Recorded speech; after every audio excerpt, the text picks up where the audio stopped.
बात करेंगे अब मार्केट की। भारत की जीडीपी बढ़ने की संभावना है। जीएसटी कलेक्शन 2 लाख करोड़ से भी ज्यादा की संभावना है।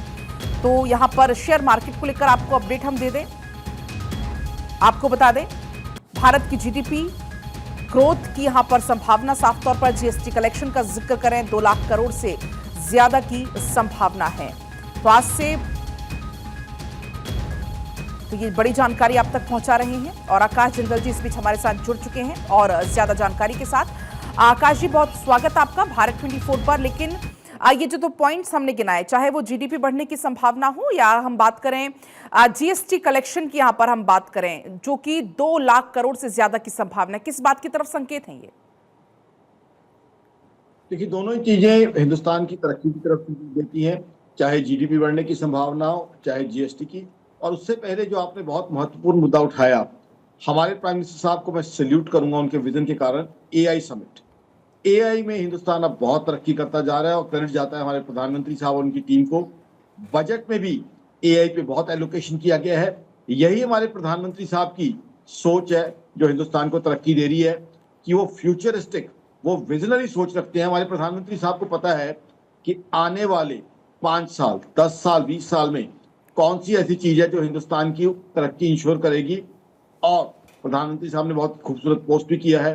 तो कहीं ना कहीं एआई में जो हिंदुस्तान आगे बढ़ रहा है, वो हिंदुस्तान की इकोनॉमी को, जो विकसित भारत बनने का प्रधानमंत्री साहब ने सपना देखा हम सबके लिए, उसकी तरफ लेके जाने में एआई का भी काफी रोल होगा। क्योंकि एआई में हिंदुस्तान का काफी टैलेंट आ रहा है। जैसे आईटी के अंदर, बीपीओ के अंदर हमारी कामयाबी हमने यूएस में, यूरोप में एस्टेब्लिश की है।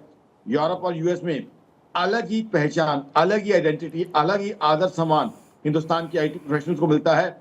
वही बढ़त मेरे लगता है प्रधानमंत्री साहब देखना चाहते हैं कि हिंदुस्तान के छात्रों को और हिंदुस्तान के एआई एक्सपर्ट्स को मिले।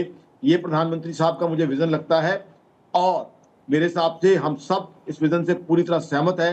क्योंकि प्रधानमंत्री साहब ने कहीं ना कहीं देखा है कि ये चीज फ्यूचर में दुनिया में बहुत इंपॉर्टेंट रोल प्ले करने वाली है। इसीलिए हिंदुस्तान में ये जो एआई समिट हो रहा है, इसके अंदर भी हिंदुस्तान के बहुत से यूथ को मोटिवेट किया जाएगा, जोड़ा जाएगा और हिंदुस्तान को एआई में नई ऊंचाइयों पे पहुंचाया जाएगा।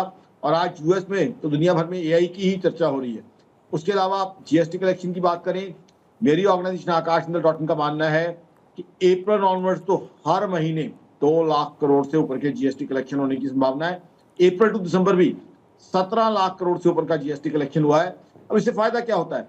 ये महज एक डेटा नहीं है, सरकार के पास वो धन आ जाता है जिससे सरकार ग्रोथ के, वेलफेयर के काम करती है। चाहे फ्लाईओवर्स बनना हो, चाहे हाईवेज बनना हो, एक्सप्रेसवेज बनना हो, चाहे स्कूल, कॉलेज, हॉस्पिटल बनना हो। तो ग्रोथ और वेलफेयर दोनों के काम होते हैं। वही हिंदुस्तान को दुनिया की बड़ी इकोनॉमी में से फास्टेस्ट इकोनॉमी बने रहने में मदद करता है। दुनिया के अंदर स्टैब्लिश करता है हिंदुस्तान को एज अ फास्टेस्ट ग्रोइंग बिल्कुल इकोनॉमी। जी, बहुत शुक्रिया सर आपका पूरी जानकारी के लिए।